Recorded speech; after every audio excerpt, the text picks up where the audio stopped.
Welcome to Sports Night in Quarantine. I'm Delaney Barrow, and today I'm joined by Sam Humphrey, former Eagle Eye sports reporter.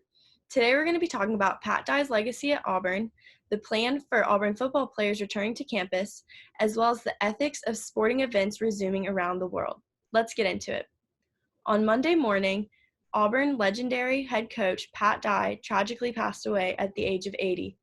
He left a huge impression on the Auburn football program and will be remembered for a variety of things. Pat Dye is an extraordinary Auburn man. I mean, when you think of Auburn, the first thing you think of, besides Bo Jackson, Cam Newton, is Pat Dye. I mean, the field's named after him. It's Pat Dye Field at the Auburn Stadium. So, I mean, other than a head coach, a great head coach at that, just a great guy, told many stories, and just had a love for Auburn, and just was the embodiment and spirit of Auburn. I know that gets thrown around a lot, but Pat Dye truly is what Auburn is.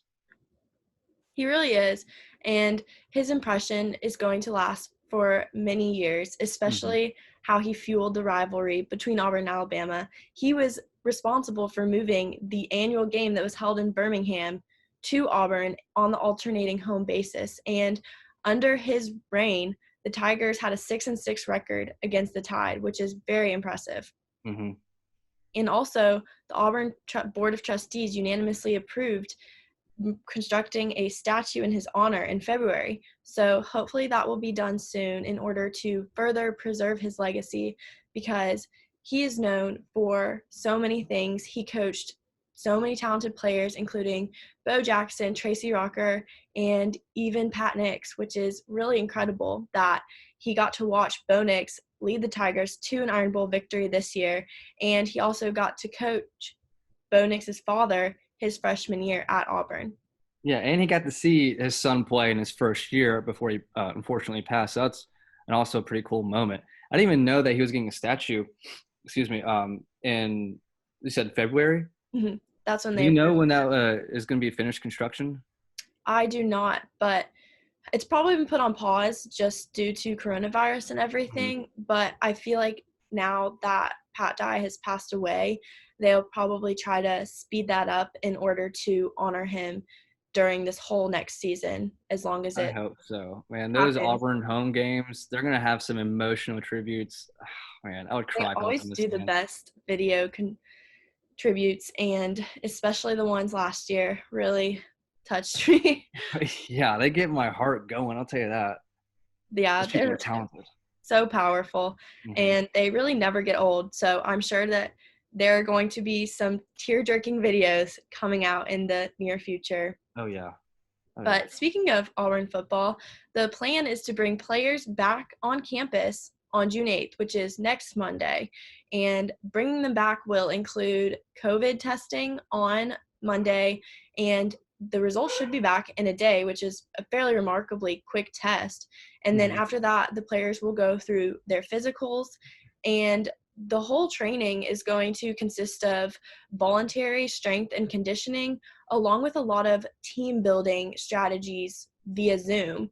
So do you think that the virtual team building will help the team as much as in person, or do you think it might harm the whole team aspect?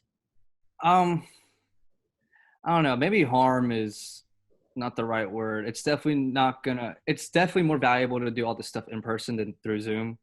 But so like with the voluntary workouts, being at home, obviously the players, when they get back to campus, they're going to need some time to get back into shape, get back into form, and so forth.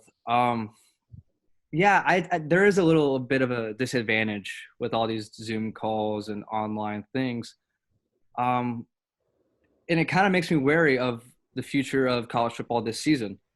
I mean, I've seen all these reports say that college football is probably going to start. It's probably going to happen, with even Ohio State doing a plan where they would have 25,000 to 30,000 fans. I don't agree with that, but again, that's just me. But I just don't know how the players would be in shape from coming off this huge layoff, no spring ball or anything like that, to just hey, it's summer camp, right back into it. So yeah, there's definitely a disadvantage when it comes to that. I agree with that. And also, I think it's good that they're calling it voluntary strength and conditioning training, but I feel like it's not really voluntary. No, I you mean, better the get your butt scholarship down there. exactly. The Yeah. scholarship players have to play in order to hold their positions, and those walk-ons who want the potential to earn a scholarship spot have to play. Mhm. So I think that it'll look really different, the practices, because I think they said groups of 8 are going to be what they consist of. But the That's smart thing crazy. is that they're doing staggered times. So Mhm. hopefully that'll help. But I do Yeah. think that the Zoom meetings aren't going to be, yeah, I don't think they're going to harm the players' team building, but they definitely won't be as effective Mhm. as I could I be. agree. I just don't understand or see how most of these decisions are being made, or they're not being made by the players, right? Like the voluntary workouts, the Zoom meetings. And so, like, when you put this product on the field, it's not going to be as good. Like this season of college football, when it comes to player performance, probably won't be as good as some other past seasons, just because of the layoff and the uh, non-exercise that they've been going through. hmm I agree. And I think it's also really going to, like you said, the players haven't had much of a say in these plans as they've been coming out. So Mm-hmm. I think it really is up to the captains and those respected players to kind of take it upon themselves, especially if they can't meet in large groups, to take advantage of the Zoom opportunities and still just trying to do their best. Because, like you said, that is a valid fear that the performance we see on this field this year might not be as good as it was in past years. Mm-hmm. And it really won't be. I mean, I just don't know how you can go through a whole spring semester with no football, no analyzing the playbook, no, just going through the plays, going through the motions, and then just like hop right back into it, expecting them to be at 100%. I just think it's unrealistic. I agree. It is unrealistic. Do you think that there's a chance that they could be going back to campus and starting this training and team building meetings all for nothing? And if college football happens to, Mm, that's a good question. Um,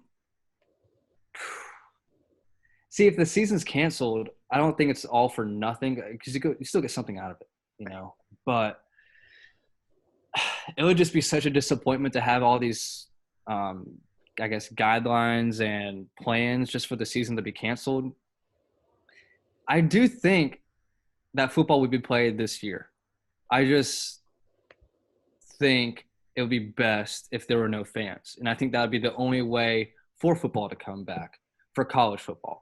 NFL, it's a whole different story. They got their I don't even know what they're thinking. But college football in general, without fans, yeah, I get it, the tailgates, like all that stuff. But at the end of the day, it's all about safety. And I think if they do it without fans, the product on the field, yeah, it may be lagging just a little bit, but it's good for everybody. I agree. It is all about the safety. And especially because athletes are still under the college, they're not obligated by a real contract unless you Mm-hmm. consider the scholarships that they have to fulfill, which it's still they want the money to attend the school. They do need to play. But in relation to pro sports, do you think that the college athletes should be held to a higher standard of what is considered safe versus unsafe? Should be the higher standard. Um, oof. I'm not sure if I should be the one answering that. That's a tough question to answer. I don't think so. I don't know. What do you think about that? Because that's kind of a hard question to ask or answer. It is a difficult dilemma because, so like we were saying, the student athletes who have scholarships, that's Uh, kind of their contract to the school and fulfilling their part. But pro athletes also have contracts to fulfill. And I'm asking, is it more important for the pro athletes to play or the college uh, athletes, or are they equally important? hmm. What's more important, college or professional? That oh man, I would say professional. That's 50-50. I don't know because like they both hold some sort of responsibility. Professional, they probably hold a little bit more responsibility than a college player. Like the college player, all he's thinking about is like wakes up, goes to practice, then he's got school, then he's got he's got way more stuff to worry about. So I would say there's more responsibility placed on the professional player, more so than the college player. I agree with that. And also with financial responsibility. So with college sports, those are responsible for bringing in so much revenue to the universities, and they help bring in donors and they help fund with alumni contributions. But the pro leagues have a wider audience, so they're already making more money. Mm-hmm. But one interesting figure that was brought up was the disappearance of sports could cost over $12 billion in losses. Is that just within the NFL or like within America? Or It's just within like NFL. wow, okay.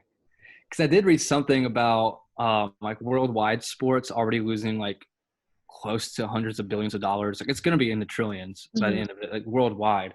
Just the NFL to have 12 billion lost. I mean, the NFL, while they're, I would say, a greedy, organization, Mhm. 12 billion is 12 billion. That's a lot of money to lose. And if I was the NFL, I'd be, trying to push for this season. I want the money. Like that's the bottom line. You need a product on the field to make money. So yeah, 12 billion. Wow, that's a lot of money. It is. And that actually brings us into our next topic on the ethics of sports returning, because Mm. there is that huge health risk versus financial risk. And many players have expressed that they are really just prioritizing their own health now. Mm-hmm. And that's why like colleges are making the workouts voluntary, and many of the pro teams are too. But like we are talking about, they still have obligations to fill. So do you think that the health risk outweighs the financial risk? For me personally, yes. Um, I know a lot of other people that would say otherwise, and that's just their opinion. Like there's a lot of money being lost, so I don't blame you for wanting to get your money back. But when it comes to safety, there was already one player from the Premier League in soccer who plays for Watford. He was saying that he's not coming back to train because he has a son at home. He's seen how it affects other people, how sick they've gotten. But then you see other players say, I want to finish the season out. I think there are more players wanting to play more so than players not wanting to play. And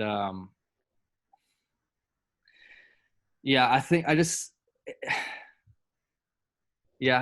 think that the money shouldn't matter as much as the safety. But again, what the world we kind of live in, the money is probably always going to outweigh the safety of others. And that's just sometimes the way it is.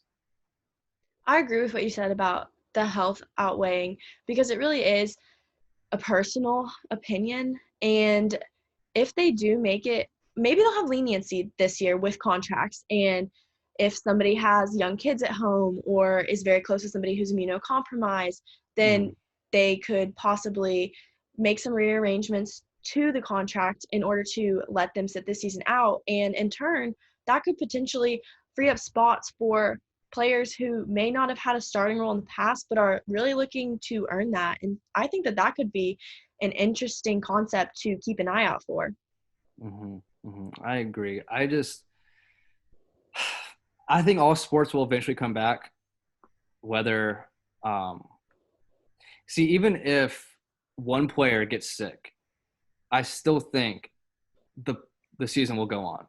Um, I think that some of the medical professionals, or I don't want to speak for them, but I think they've realized that okay, if one person gets it, then we're just gonna test him.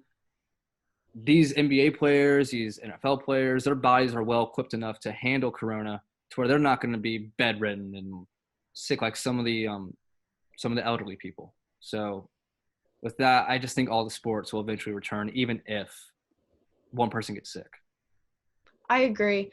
But if one person were to get sick, do you think that the league should just cancel the rest of the games, or do you think there's a way around that to keep the games going? I know the NBA is they planned if one person was to get sick, the season would still go on. Um, there's a lot of issues that come with that though, because if one person gets sick, then you got to quarantine that person for 2 weeks. And then what about the other players? Everyone else has to get tested. So then do you take that team who's possibly the entire team has corona? Do you take that team, say a playoff team like Utah? Are they just out of the playoffs now because they got to wait 2 weeks, to be out of self-quarantine? Thank God I'm not making those decisions because I don't know what I would do. This is something that's never happened before. But the NBA right now is planning to go ahead with the season even if one player gets sick. And I have to say, I kind of agree with it, even though I just said, health over money. But if basketball, it's so small that you can kind of keep um, less people from getting sick just because of the amount of players. Right. And I agree, like you said, if one person were to get sick, I feel like immediately test everybody else on the team. And then if there is an outbreak, then, like you said, that whole team wouldn't be able to play. But I think at that point, you should just call the rest of the season because, like you said, then they have no chance to even compete for the championship. Mm-hmm. And so there's also a risk if it spreads that fast that tons of players on the other teams could contract it as well. Mm-hmm. So I do think that if one player were to get sick, it's not as big of a deal. And as long as the proper precautions are taken, further incident could be avoided. Mm-hmm. But I definitely think that if there's an outbreak, just cancel the rest of the season. Yeah. And see, I don't know if they've already tried this, but I know the Premier League did. They tested every single player. I think they had a few rounds of testing. First round came back, I think 5 to 7 people were infected with corona. They did a second testing a couple weeks later, and everyone was clean. So what I think they should do for the NBA is probably do the same thing. Test all the coaches and staff, test all the players. And if all of them don't have corona, then, just start the season because no one's affected right now. So therefore no one's going to get it. Right. And especially with the talk about the bubble plans and Mm-hmm. one city like Disney World or staying in Las Vegas, that would easily be avoided. If nobody has it, then how would it get in? Mm-hmm. Exactly. So I think eventually, even if one player gets it, I think we'll be fine. I agree. And you mentioned testing all the players and coaches. And I think that in like the MLB plan and the NBA plan, they've mentioned continuous testing, so frequently throughout the week. But do you think that taking those resources and using them on the athletes is taking away from the general public's use? Yes, it is. And then you come into this whole moral thing where, public versus sport, athlete versus normal average Joe. Who's more important, who's going to get the coronavirus test. It does take away from the public, but if you have testing available and they're buying it. So I mean, man, I just think that it's a good idea for all these companies and all these athletes to keep testing themselves because, look, we need sports back. Sports, they are a distraction from what's going on in this crazy world right now. And does it take away from the public? Yes. But also, these people, they can afford it. So they're going to do it. You mentioned a really good point about how if they can afford it, they can buy it, they're going to do it, they're going to get those tests. But I also think that if they're consistently spending the money on those tests, then the companies that make them will hopefully have extra revenue to hire more people, to increase production. And then maybe that'll lead to the tests being available more widespread, which could be a positive outcome of that dilemma. I hope so. I really do. It's a lot of tough situations, and there aren't no answers really right at this time. You just got to make a plan for it. And hopefully by the time that sports do resume, there is a cure or vaccine So Mhm. then this won't be as big of an issue. Yeah. And there But will be a return of sports. That is guaranteed. I hope so. But if there is a return of sports, which, like you said, there will be, I think everybody knows it. We don't know how long it'll be, but it's coming, hopefully Mhm. sooner rather than later.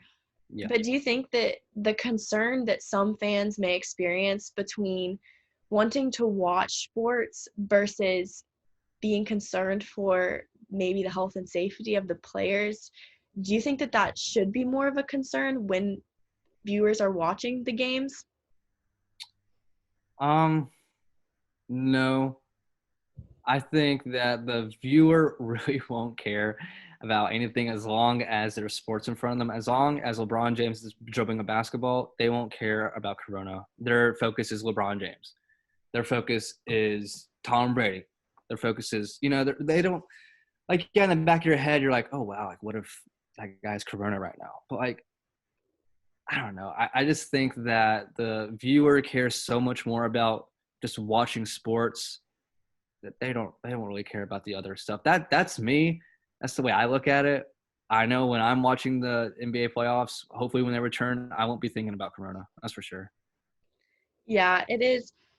I don't think that I will be thinking about it unless I think of this question, but it is interesting because especially if there's no fans, I feel like if people are in stadiums, then it's definitely not going to be a concern because, I mean, even if it's a limited number, just because they think that they're present, it's fine. They're taking those proper precautions, and hopefully the teams will be in order to prevent an outbreak.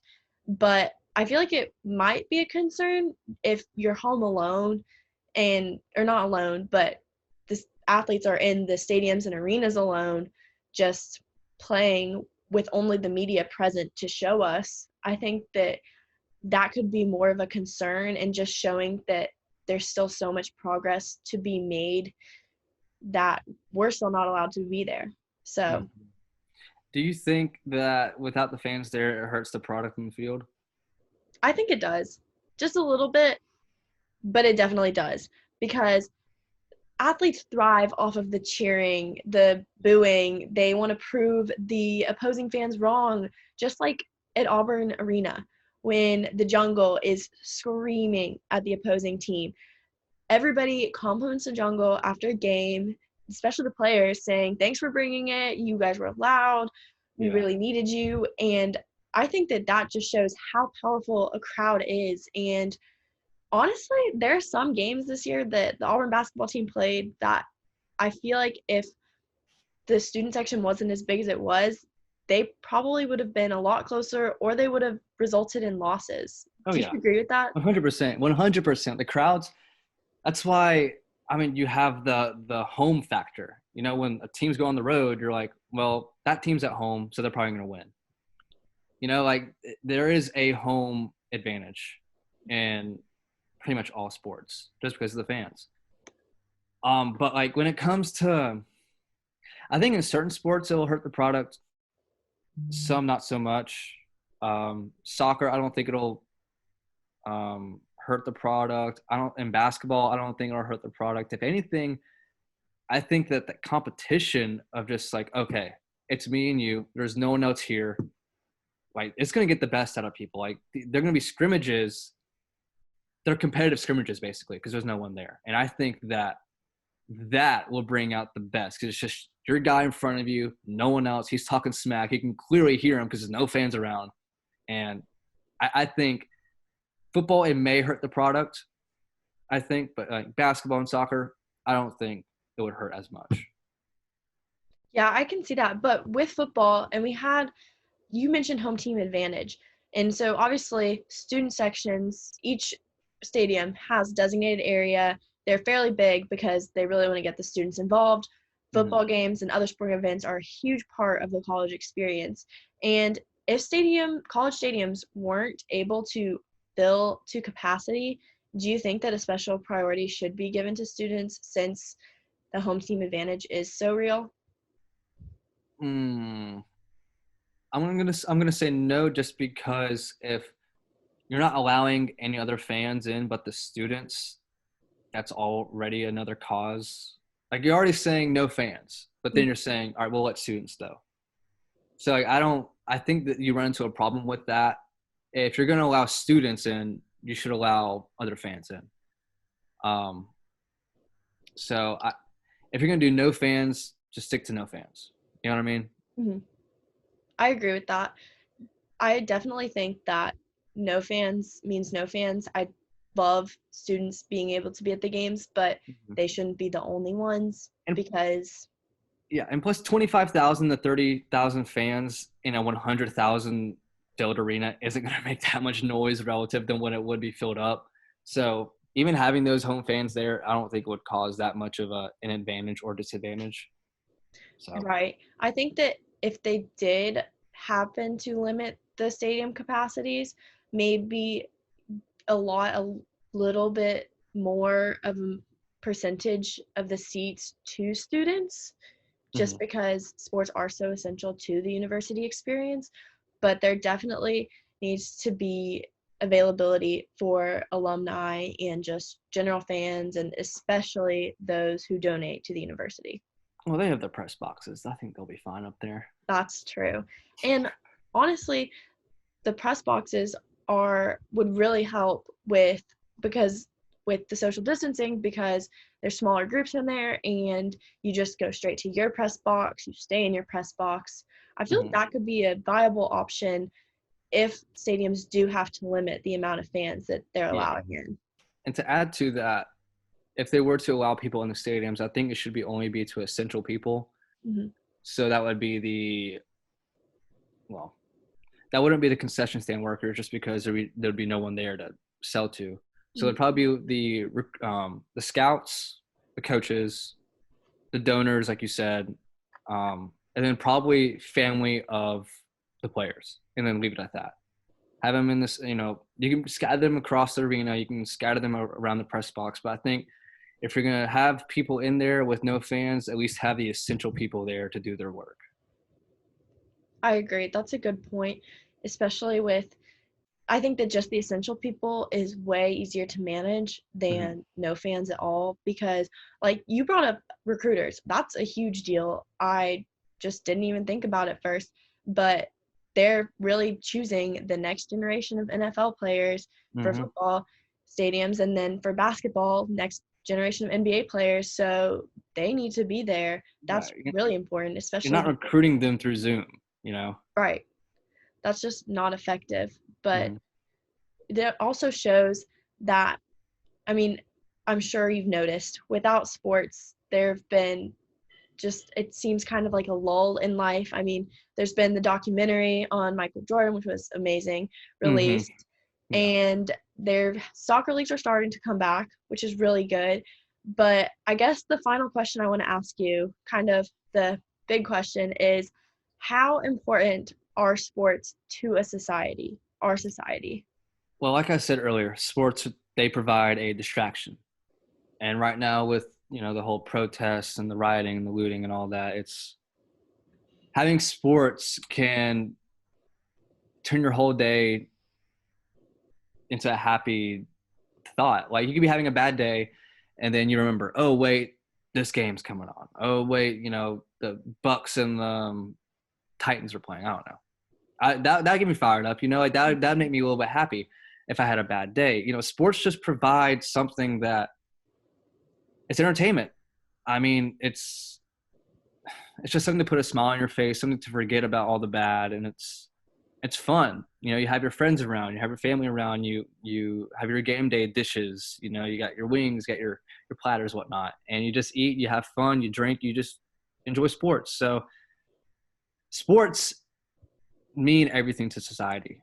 I believe that because we've had sports since gladiator days, and you see, I mean, sports are a way of life now. It's just like politics, sports, politics, just a way of life. You need them both, honestly.